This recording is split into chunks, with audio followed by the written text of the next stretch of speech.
After nearly 10 hours of building Lego, I have completed the $1,000 Lego Star Wars Death Star, as well as the promotional items. So in today's video, I'm going to be going a full review, so bear with us as we enter the biggest Lego Star Wars set of all time.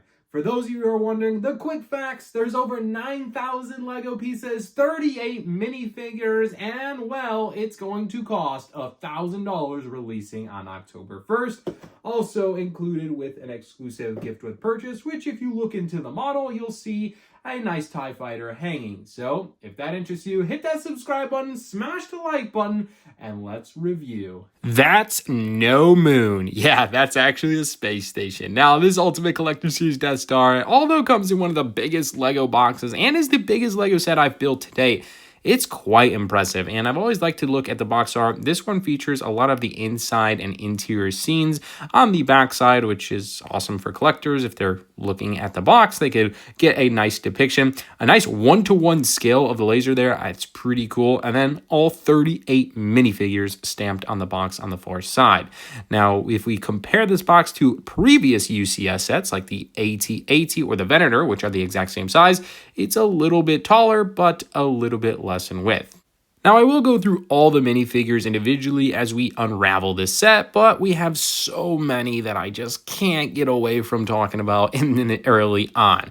Grand Moff Tarkin, Vader, Palpatine, Imperial Dignitary. There's so many. 38 minifigs. Galen Erso. I'm also very curious to see which is going to be the most expensive minifigure out of this set, because at the end of the day, there's a lot of them that are exclusive, and it's always interesting to see out of $1,000 Lego set, which minifigure is going to be the most sought after out of a set like this. Personally, I think it's going to be the Galen Erso, but only time will tell. But that's enough talking about this big, beautiful box. Let's go ahead and crack this open to see the contents inside. Upon opening the box, we're going to be greeted by a very nice mural art of Grand Moff Tarkin with a quote saying, "Fear will keep the local systems in line. Fear of this battle station." Pretty iconic, and once you open that tab, you'll find 3 larger boxes. Now, I'm going to go ahead and open all of these for the sake of showing you what's inside the video, but if you're building this, I would recommend just starting with number 1 and working your way all the way to 3, because you'll save up a lot of space, and this takes a lot of room to build. But I also find it pretty crazy on how packed each one of these larger boxes is with boxes. Like when I dump it out on the table, it literally stays in form in the baggies. Like that's pretty impressive. Now, each one of these comes with their own designated instruction booklets for a total of 6, but you'll see that later in today's video. Box number 1 had some extra pieces, the instruction booklets. Bags number 1 all the way through 26. Box number 2 had another set of instruction booklets. Bags number 27 all the way up into bag number 53 of Lego bricks. And finally, box number 3, 2 more instruction booklets. Bag number 54, and to complete it all, bag number 81, which will take us all the way through the UCS Death Star. One other thing to mention before we take a look at the actual set build is in the entirety of the instructions, there's so much information about past Lego sets, as well as descriptions and just information about basically every scene throughout the set, including some history lesson on some of the past previous Death Stars and even size comparisons. Now, it's pretty interesting that they encompassed all of this information, so I'm curious to see what you think about that. But it's now time to finally take a look at the completed model, as well as review each floor of this set individually. This is quite honestly the largest Lego set I've ever built, so I figured we'd start today's review video working our way from the bottom and all the floors going up. But first, let's take a look at the overall shape. Now, it is the Death Star. It's supposed to be a sphere. However, this one is going to be what I call like a sliver of it. It's still completely spherical in the fact that it is round and completes a full circle. However, as we turn the model, which is pretty massive, you will see that it is, well, a total width that is a whole section basically cut out of the Death Star. Now, I'm gonna actually go ahead and fully rotate it. That way you guys can fully see the entire model. I'll say the back is a little bit ugly, although I don't think this is a set you're gonna see from all sides, as it's probably meant to be displayed against a wall or on a shelf or something like that. Stay through to the end of today's video so I can show you best practices on how to display the set. You will see some fun features like some coins that you collect through the Skywalker Saga or the Stormtrooper, which you'll see in a little bit of details. You'll see a bunch of gears with a lot of playability and different features that we'll cover throughout the entirety of today's video. Let's start with the loading dock bay 327, and this is where we are going to be able to dock, well, our Imperial Shuttle that fits quite nicely inside the model. The floor is fully detailed with sticker elements indicating which way and directions the ship should go. Not only that, there's a ton of spots for you to place your minifigures on studs. There is a sliding door here that allows you to take a look at an elevator, which I have 2 stormtroopers in there, and that showcases, well, a working elevator. I'll show this throughout the entire video, but you could literally elevate this thing through all the total of 6 floors. The Imperial Shuttle also has a room for a minifigure to be placed inside of it to command the ship. And yes, the wings are movable. That way you could display it, well, how it's intended to be shown flying through the galaxy. A creative way to make landing gear, as the set is smaller, that way it can fit inside the Death Star. We do have 4 legs for landing gear. That way we could display this inside our Death Star model. Now the elevator is pretty detailed, and mine got caught entirely when I was building this process, and I kind of forced it to go up, and out came this piece right here, which is a little detail piece, and it was prohibiting me and my elevator for working well. Now, after that piece fell off, I'll say this thing works pretty flawlessly now, aside from my minifigure sticking out a little bit and getting caught on the floor. But again, there's 6 floors, and the fact that we're able to make the elevator go up the entire way, I think is a really cool detail that allows you to have a lot of playability in such a large set. And you can see I'm easily turning it with a knob here on the top of the Lego model, and it's pretty flawless in how the system works. Now, I will also mention that every one of the doors is sliding, so pretty easily we can go ahead and close every door and truly only indicate the ones that are being used. There's actually a pretty foolproof system to indicate where the elevator is at, and you'll notice it here like a key point on an elevator. It's black because the background, but as soon as it turns white from the Lego stud showing, guess what? Your minifigs have arrived. The final floor in the first floor is going to be the trash compactor room. Now, a pretty significant scene in the Star Wars movie. And guess what? There's a tab here on the back of the Death Star that allows me to rotate it. And you'll see that it is literally like in the films where the walls are closing in. However, this scene just gets a little bit better because there's another scene on a future floor that's going to play a big role. And that's because 2 floors up, there's this secret room. And guess what? It's going to involve Princess Leia. That's right, because Princess Leia is going to be able to fall down the chute. And once you make her fall down the chute, she's going to end up, where'd you expect? In the compact trash room. This is such a cool, fun play feature. So I'll go ahead and demonstrate that one more time. There's this little slot here for the trash compactor room. And once you place a minifig down, she falls down a chute and into this room here. And I can seriously respect the design and probably the trial and error to get this system to work down pretty flawlessly. In the floor above the trash compactor room, we're going to notice some coins there. If you've ever played the Skywalker Saga games, well, you'll get this hidden reference. This room here has a sliding door that gives us access to one of our droids. We're also able to remove this entire panel section, which is pretty bland on the back, but it gives us full access into seeing some of those interior details from the left where our coins were, as well as a better look at our trash compacting room. This room's pretty neat because, well, it's all sticker elements, but it features a nice control panel system and some really detailed chairs. Now, the book labels this as overpowering the hangar control room guard, and immediately the rebels plan their escape with a search for a location of the Death Star tractor beam. Things take an unexpected turn when R2 discovers that Princess Leia is being held in a nearby detention block. So a pretty iconic scene from the films. I feel like this room really does justice. On the 3rd floor, we have a level 5 detention block AA-23, cell 2187. And I'm not sure if you remember that scene when Luke was getting the height demonstration to make sure he was actually the height of a stormtrooper. Well, that's what this bar meter here represents. And that's that's why earlier when I flipped the model around on the back side, there's literally a stormtrooper designated here to showcase that it's scanning. This room is also the cell block control room, where Rebels located Leia's call. You can remove Leia's cell through an opening in the side of the model that we showcase where the trash compactor chute is. Now, in the interrogation droid floating next to her bunk, and if you forgot where that is exactly, well, it's this spot here with this door, which you can see Princess Leia in there, next to the trash chute that we demonstrated earlier. Now, on the side of the model, you're able to remove that entire section where you have the bed, and you're able to attach that probe droid, which was in the room below us. So for a quick demonstration, we have our droid that had its landing. We can go ahead and just attach him like so, and we have that awesome scene from the film. Holding on in the control room could be Obi-Wan Kenobi from a famous scene in Return of the Jedi. In this scene, the tractor beam trickery is what it's labeled as. Obi-Wan is attached to the tractor beam that he's found on the level 6 core shaft corridor. Behind the latch in the back is a miniature representation of the reactor core, the prime target for the ultimate destruction of the second Death Star. Next up, we have Darth Vader's meditation room, and actually another cool room with some play features. You can see a sticker element here of Emperor Palpatine, so he's having a meeting as he is meditating. Again, that's just a sticker element on a door piece. You can actually remove that with that side panel in the back. One of the best features about this part is that it's removable, so the whole section here is removable, and you could have a nice little play feature where you're able to remove the top section here and actually go ahead and place it underneath this little panel.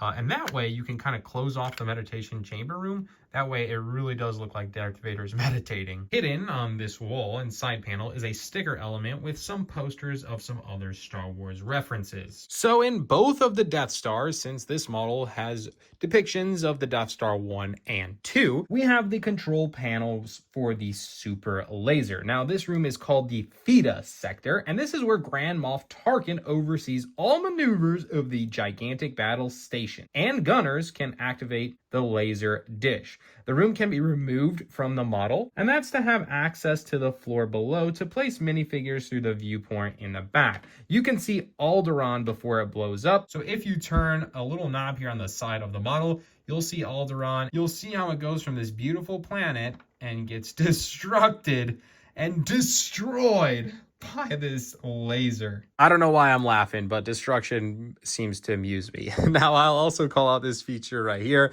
You can see the laser, the super laser here on the top of the model. Again, it's this huge dish with all the green laser points. Now, I actually had struggles getting this to line up perfectly on my side. You can kind of see they're not like perfectly aligned to like the T of the nose, but I think it's pretty close and pretty good as far as I can get it. Now, the last room on this floor is Grand Moff Tarkin's conference room. This is where Admiral Mahdi learns a sobering lesson from Darth Vader. There's also a sliding door here that allows you access, if we go ahead and turn the model, to another iconic scene that has a play feature with a knob here and gives us access to this movable passage. Now, hanging above that is that famous scene of Luke Skywalker taking a deep dive, and he's actually holding Leia in the scene where he jumped from one side to the other. We next have the biggest room in the entire model, and this, of course, is the throne room. Now, it features the throne chair, stairway,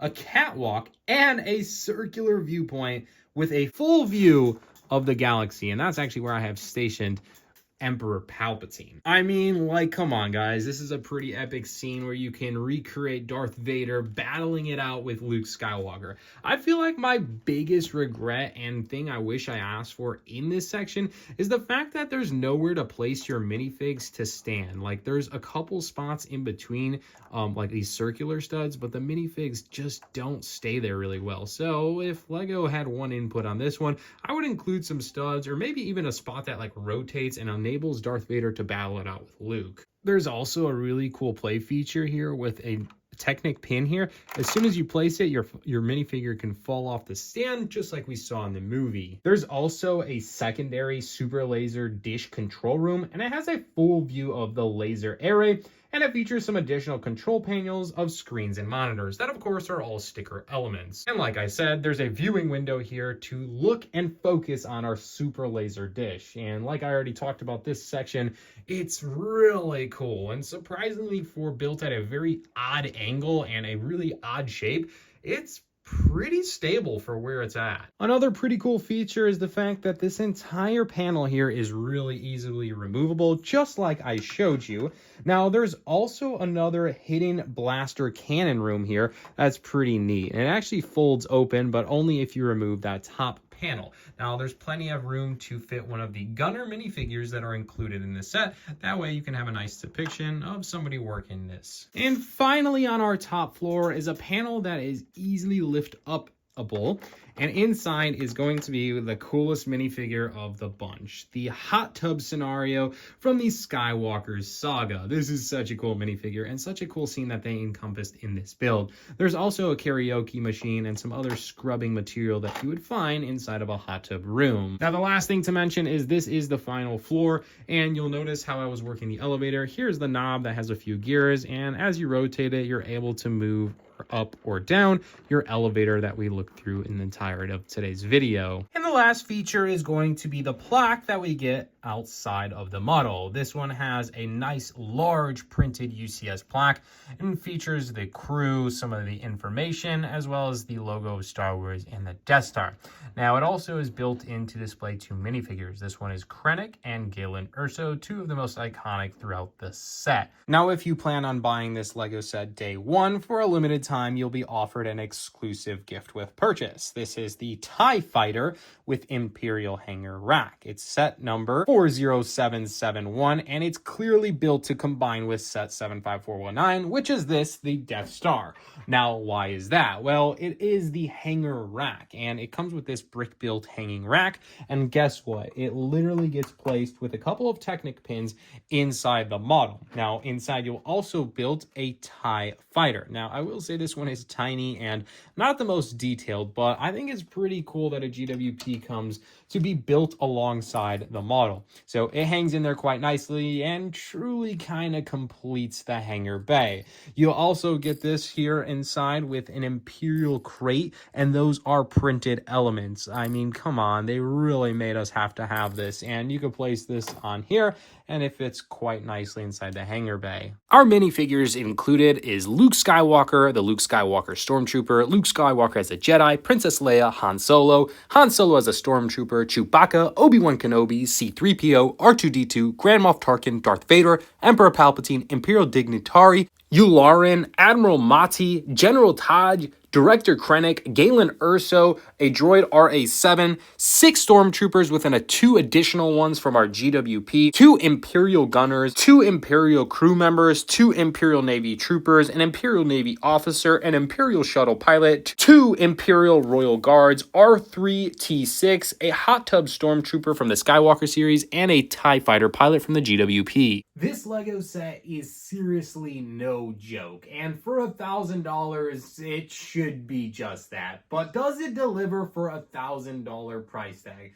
Now, I'll have to say, Star Wars is a different theme in comparison to most. We've seen the prices escalate in Lego Star Wars sets quite exponentially in 2025. Now, I want to keep in mind and factor in that there's 38 minifigures included in this set. And justifying that alone, probably around $400 just in Lego minifigures, if not more. So the real question is, does the $1,000 make up for the rest of the model? I'll leave that for you to decide, as this opinion is all my own, but this copy was sent over for free by the Lego Group, which I'm very grateful for.